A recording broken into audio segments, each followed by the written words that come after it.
One of the petrol stations that we find all around South Africa is BP.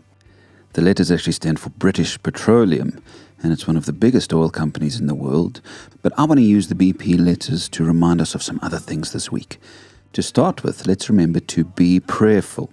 Maybe every time you drive past a BP, you can be reminded to pray.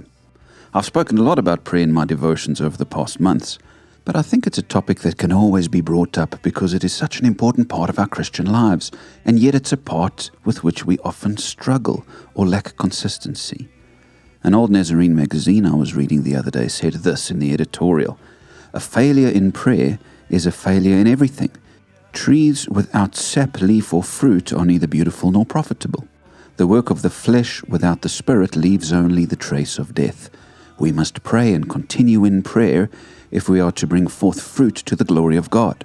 Evan Roberts says, "Pray and faint not, but pray." You are alone in your room or in a solitary place, and there you are fighting a prayer battle against the powers of darkness. These are certainly true words. Without prayer, our Christian lives become fruitless. They may have a form of godliness, but they are without spiritual power and fruit. BP, be prayerful. Be a person whose life is soaked in prayer. There's a story of D.L. Moody, the great evangelist. He was traveling on a ship when it was caught in a violent storm. The vessel was being battered by massive waves, and everyone aboard believed they were going to sink. All the passengers had gathered below deck to pray together, as people naturally do when facing mortal danger. One passenger made his way to the upper deck and was amazed to find Mr. Moody standing there alone. He was perfectly calm, gazing out at the wild churning sea while the storm raged around him. Unlike the others, he wasn't participating in the desperate prayer meeting below.